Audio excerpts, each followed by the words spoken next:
반갑습니다. 타임 레버리지. 시간을 들여 막대한 수익으로 치환한다.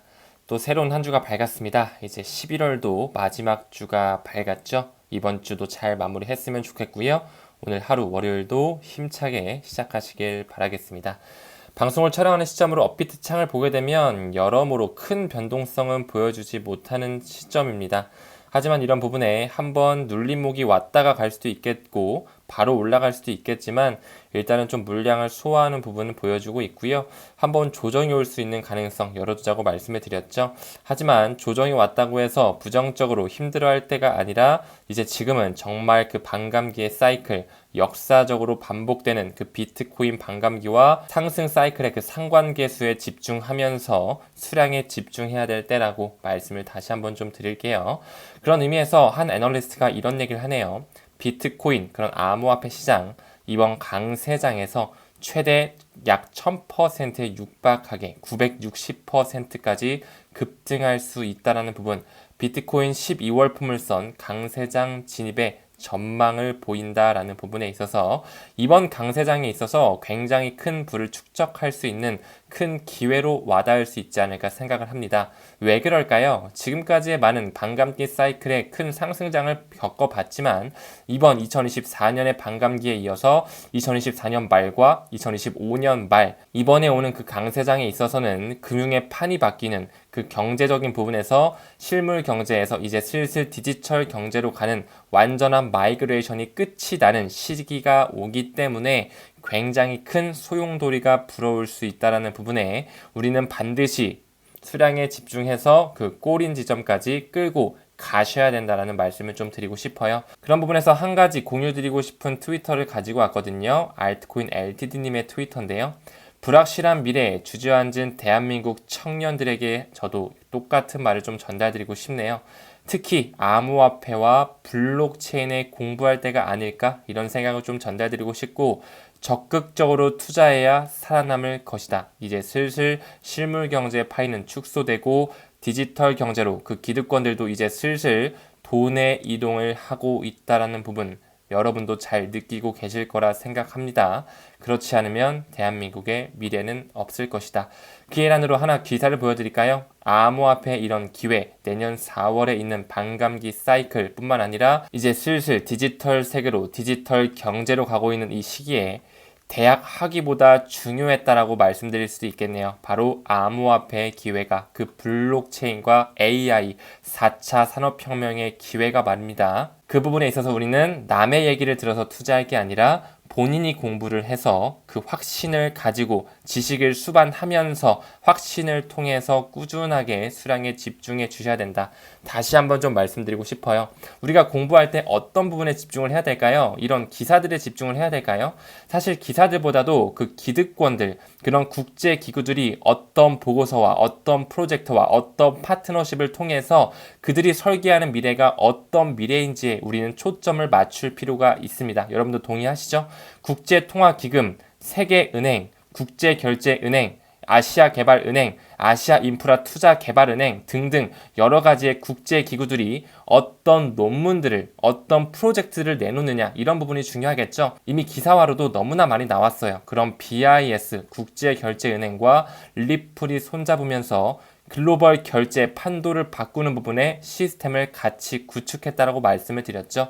그런 부분에 리플뿐만 아니라 마스터카드, 카드사의 기득권뿐만 아니라 독일의 최대 은행, 여러 가지 금권 세력들이 들어갔죠.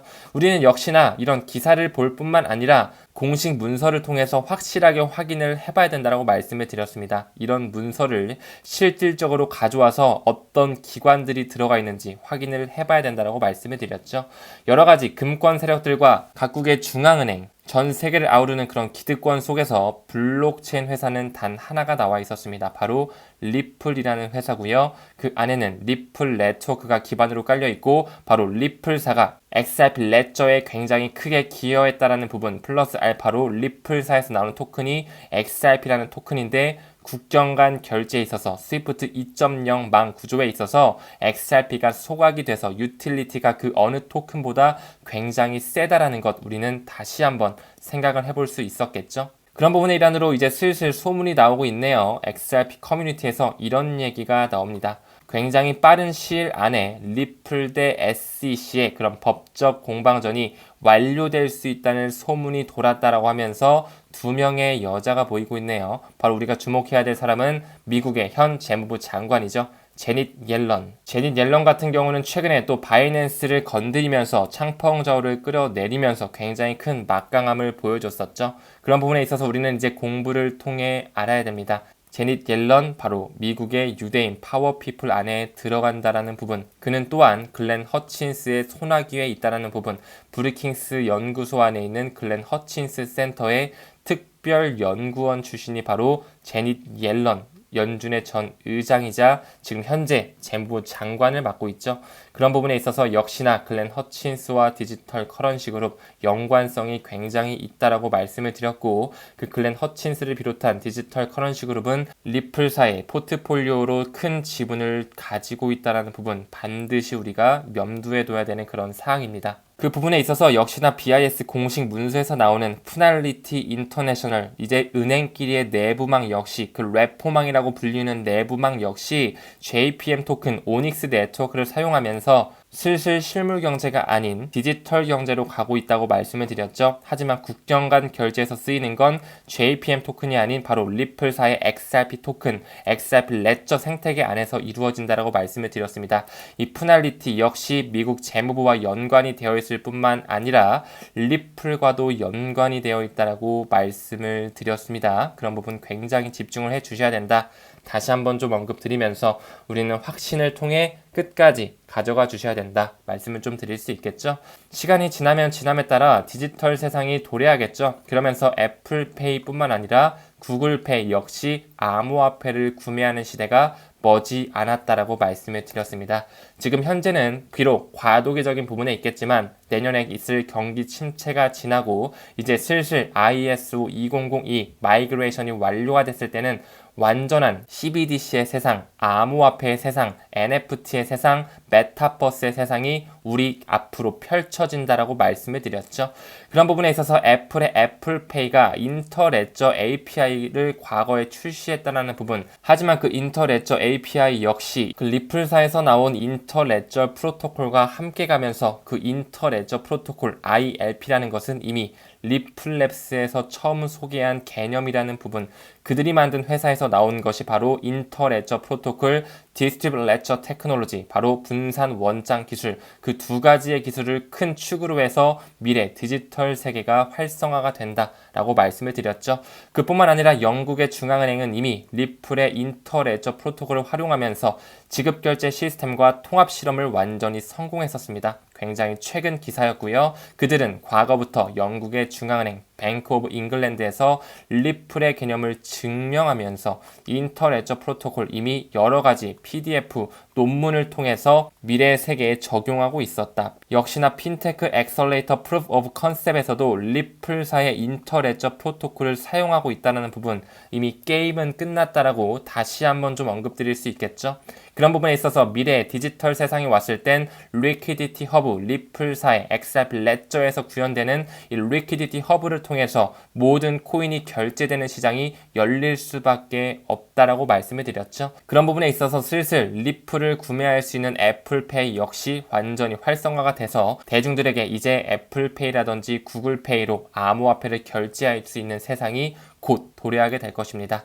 애플과 리플이 과거부터 XRP를 통해 결제 혁신을 위해 협력했다는 이력이 있죠. 그런 부분에 있어서 역시나 지금 현재는 비록 과도기전 부분에 있지만 애플과 리플의 그런 XRP를 지원하는 토스트 월렛을 승인한 이력까지 있다는 부분을 미루어 보았을 때 반드시 디지털 세상이 열렸을 때는 하나의 블록체인 회사가 연루되어 있을 텐데 그 회사가 바로 어디일지를 생각해 본다면 정답은 이미 우리의 머릿속에 있을 것입니다. 그렇다면 다시 본질로 들어가서 그 애플이라는 회사의 주체는 과연 누구였을까요? 나스닥에 상장된 어마어마한 천문학적인 부를 일굴 수 있었던 하나의 종목이었죠.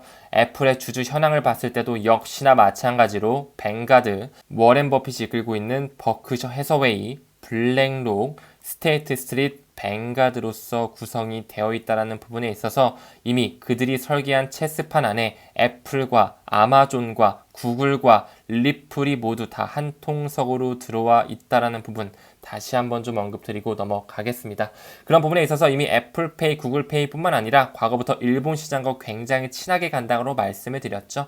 과거부터 일본 같은 경우는 이 머니탭을 리플과 함께 손잡으면서 일본의 모든 은행과 협력하고 있다. 괜히 SBI의 기타오 요시타카 CEO가 2025년에 모든 일본의 은행이 XRP를 사용한다라는 말 괜한 이야기가 아니라고 말씀을 드렸습니다. 그런 부분에 있어서 우리는 지금 집중해야 될 것 XRP의 가격이 아니라 그 포텐셜, 잠재적인 미래에 있어서 과연 얼마까지 가치 반영이 이루어질지는 아무도 생각하지 못합니다. 단지 정말 확신하고 공부를 통해서 흔들리지 않는 자만이, 블록체인에 대해서 공부한 자만이, 깨어있는 사람들만이 그 부의 반열로 갈 수 있다는 부분 반드시 인지하시기를 바라겠습니다. 오늘 영상은 여기서 마무리할게요. 우리는 모든 면에서 점점 더 좋아지고 있습니다. 감사합니다. 성투합시다.